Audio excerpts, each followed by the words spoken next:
korupsyon, pagmamalabis, pagwawalang saysay sa ating mga karapatan, o pagbabastos, paglalabastangan sa ating aming mga karapatan atin tayong lahat. Maraming pinatatakutan nila ay yung tinatawag nilang influence o reach ng ilan sa mga kasama ko dito sa lamesa. Hindi ko namin kasalanan yun. Kadalasan nagpo-komento lang kami at nagpapahiya ng aming saloobin. Madalas yung saloobin na yun ay galit. Galit sa mga pangyayari sa mga katulad yun.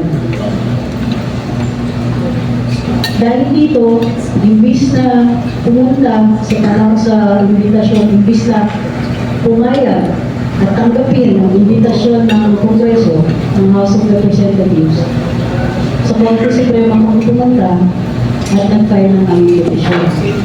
Dito sa petisyon, sinasabi namin, at iwalagin ko lang hindi po ako yung abogado dito, petitioner po ako. Dito sa aming petisyon, sinasabi namin, itong hearing, itong inquiry into this legislation, itong proposed na legislation nila, pareho yan. Ang pagdidinig ay isang parang para pagalitan kami, posibleng pahiyain kami, posibleng inditain kami bilang paghihiganti sa mga sinabi namin. Ang pinopropose nilang batas, maliwanag, labag sa saling ng batas na nagsasabing no law shall be passed abridging freedom of speech. Itong pagdulog namin sa Korte Suprema ay isang paraan para paglabanan namin ang lumiliit na espasyo para sa ating demokrasya. Matagal na tayo hindi ganito, going out to lang. For a while, ini-enjoy talaga natin ang malawak na pagkakataon na binibigay ng social media sa mga katulad natin, ordinaryong mamamayan na nakahanap ng boses, nabigyan ng pagkakataon na mapahayag ang saloobin. Ang ginagawa po ng House of Representatives ay nananakot. Gusto nila takutin ng ordinaryong mamamayan maging kritikal sa mga nagmamalabis ng mga opisyalis, sa mga pagmamalabis ng ating gobyerno. Ano gusto nila? Baliwalain namin pag nakikita namin karahasan, yung greed na nakikita natin doon sa national budget. Ito na nga lang, ang tao sa isang sandata ng ordinaryong mamamayan, gusto pa nila napagtitin, baliwalain. Nakikita namin dito may imbalance. Ang mga kongresista natin, may power of the purse. Parati nila pinapaalala yun. Sila yung mga opisyalis, ang sweldo, ang travel, ang bayad sa kanilang mga opisina galing sa buwis natin mamamayan. Mayroon silang power to cite in contempt. Mayroon silang parliamentary immunity sa ilalim ng speech and debate laws. Itong parliamentary immunity na ito, gamit na gamit. Lalo-lalo na kapag ordinaryong mamamayan na ayaw nilang pasalitain, ngunit gusto nilang pahirin. Nakita namin ito sa ibang mga hindi. Sigurado kami magagamit ito sa amin. Hindi kami pinapatawag para marinig yung aming boses, marinig ang aming quote-unquote expertise. Pinatatawag kami maliwanag dahil gusto nila kaming pagalitan. Nang sa gayon, ang ibang magtatahas, ang ibang gugustuhin gumamit ng social media para maging kritikal at pagsabihan ang ating mga opisyalis ay mapipigilan. Mapipigilan pati kami. Ang tawag dito, prior restraint at matinding pinagbabawal ng saligang batas. Ito ay may chilling effect.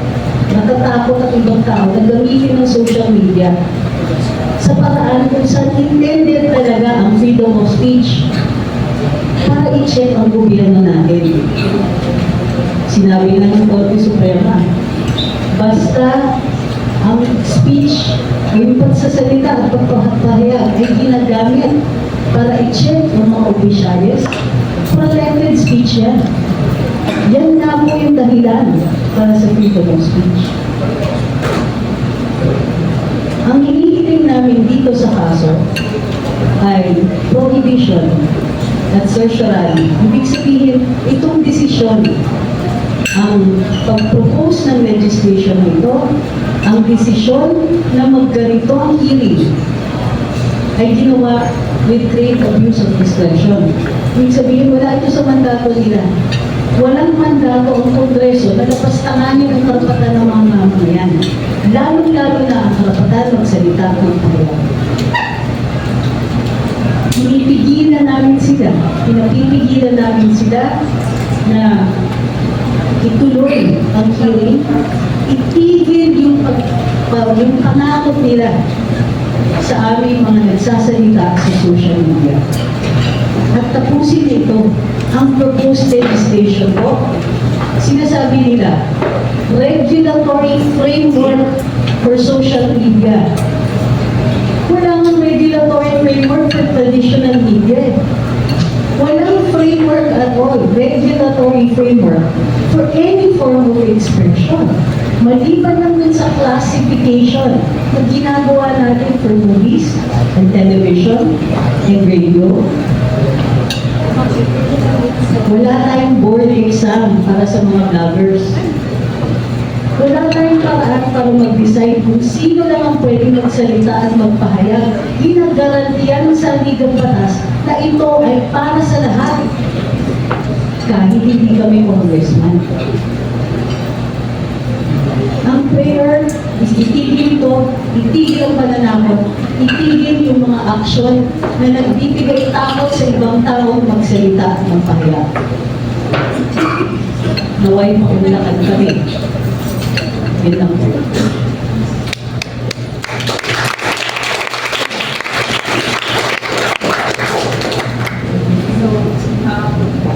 The others will I'm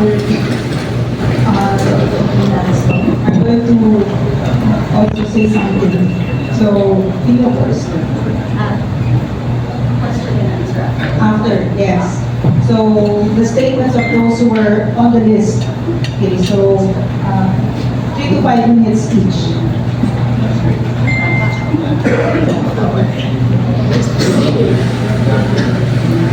Good afternoon, everyone. My name is Tio, but of course they revealed my real name now.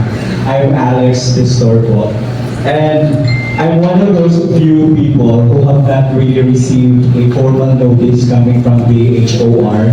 They just posted my name sa media, and that's the only time I was made aware that I'm included on those 40 social media users that are invited by the House of Representatives on their probe about fake news.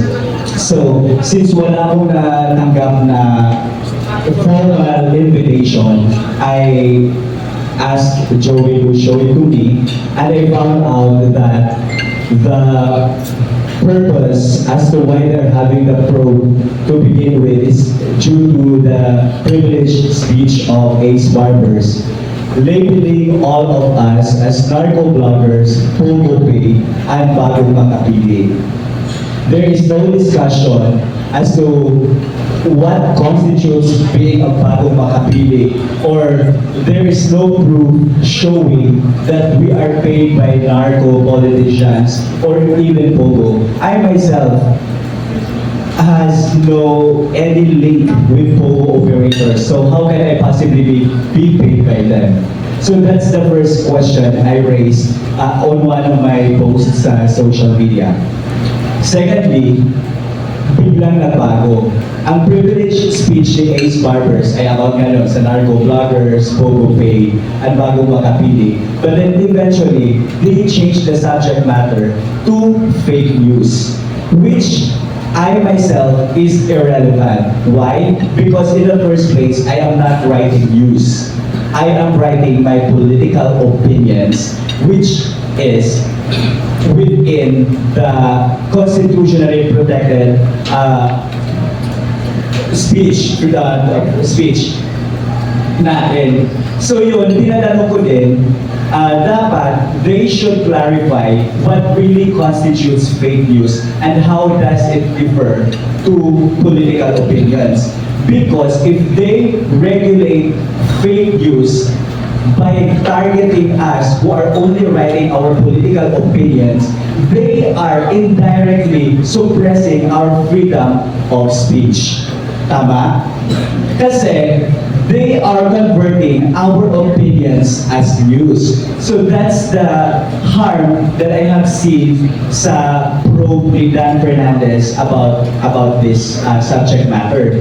Secondly, Maria Ressa, a Nobel Peace Prize awardee in 2021, she was caught lying in the international media saying that ABS-CBN has 11 million employees. Why is she not invited? Her inputs, her knowledge about fake news sana ay the best tool for the HOR to craft better policies or to regulate well the use of social media platforms or experience. Secondly, last year, Richard Hidarian, he posted that by December, the ICC will arrest former President Rodrigo Duterte. It did not happen. Does that constitute fake news? Now, if it does constitute fake news, why is Richard Hidarian not invited by the HOR? Ito yung point ko. If the HOR is really serious on their probe about fake news, why are they only targeting pro-Duterte voices?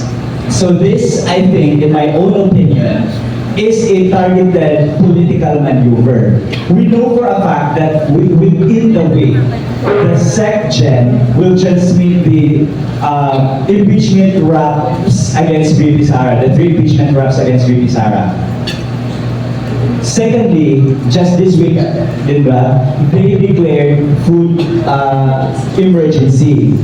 And just today, the Supreme Court notified Speaker Romualdez, Chis Escudero, Senate President, and the Office of the President to comment on the petition filed by Attorney Vic Rodriguez and Congressman Uma about the GAA, the blank spaces.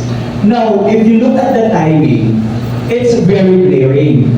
They are trying to silence us so that we would not be able to write about all these important issues. So this is not just about what we did right now, the filing of petition in the Supreme Court is not evasion of, or we're not evading accountability. We are fighting them because we don't want to be ruled by felons. You know what I mean? Because kanina lang, ang ano ni Joey, ang letter pa lang niya, contemptible na. So is that their goal? To contempt us? On their invitation, ang sinabi nila, we will invite you because we need to hear your knowledge about the subject matter. Now, how come na ang maging basihan nila ay yung sa for contempt is yung letter ni Joey. If they really want us to share our knowledge about fake news, then dapat, di ba, they should hear us. There should be no threat of us being cited in contempt. We are private individuals. We are not politicians. We are working on a daily basis. So with them detaining us or with them citing us in contempt, they are also cutting our ability to earn. Or they are suppressing, aside from suppressing our freedom of speech, they are also parang attacking our our personal life. So yun na, because we are private individuals. So, for me, to wrap up everything, this is a targeted harassment. This is a targeted political maneuver, and this is not really about fake news probe because they already did this in 2017, 7 years ago. They should have, implemented better rules and regulations now, but they did not. So now they are sparking this conversation again because they are trying to hide or conceal something that's better or more important than what we are currently facing. Yan lang po. Magandang hapon sa inyo. Here before Congress, it's like me legitimizing them wanting to regulate us. So I did not appear. Because government interference is a no-no and should not be allowed in the area of free speech. House of Representatives, that power is not forever. The legislation, you want to enact now that whatever you do now, somebody will do to you when you're no longer in power. So be careful how you treat us because you will be treated like this when somebody else, because I'm sure it will not be you, will be in power the next time. I also take very deep offense that Representative Barbers said that he will invite narco-vloggers, pogo-vloggers, and fake news spreaders in the hearing, which he has repeatedly said, not just in the House of Congress, but also in various interviews by media, which done in his home is not covered by his parliamentary immunity. Hindi siya parliamentary immune from saying na narco-vloggers kami. Dahil sinabi niya yun during his interview with TV stations. He has already re-accused those who are invited now as narco and photo-vloggers. So I would like to ask Representative Ace Barbers if he has any proof that all of us here are any of those, because ano yung karapatan niya i-regulate, because that's his premise that we are funded by narco-vloggers, we are narco-vloggers, we are pogo-vloggers. So in this regard, we will, if he forces us, petition the court for habeas data so that the Congress will be compelled to release any document that show quite suddenly he is accusing us of being narco and pogo vloggers. This is damaging to us as Filipinos, as private citizens, and me personally as a newspaper editor, because I've been working for 20 years and not once have I ever been sued by anyone. So, even during the time of Duterte, when I was fighting with people on social media, it was so easy to sue, But I was never sued because I know, hindi ako nag-aral para maging fake news spreader. So, so the term fake news spreader is used liberally by people to diminish the opinions of those they do not agree with. So that's what they're doing now. As for calling us narco-vloggers, I am willing, as I am sure everyone here, to undergo drug tests alongside all the public officials of anti-administration vloggers. They have two, token, pro-admin vloggers, dalawa. So, are they inferring that the fake news spreaders are, the critics are fake news spreaders, pero sila hindi, yung mga tao nila, yung mga bayad nila, yung mga pro-admin vloggers, hindi. Sila nagsasalita ng masama against kay Duterte, nagsasalita ng masama against kay Sarah, but it's not considered disrespect. But when we do it, it's disrespect. We're not gonna allow parang double standard kasi bayad namin kayo, our taxes are paying for you. Also, another one I'd like to share on a personal note. So, gusto nila protected sila from fake news, from defamation. Paano naman kami? Ako, I will share personally. A few weeks ago, Jude Asidre of Tigong Party List posted on his Facebook. Because during the pandemic, myself, Mark, Attorney Tracy, and Dr. Ethel, we tried raising money for PPEs. Tapos,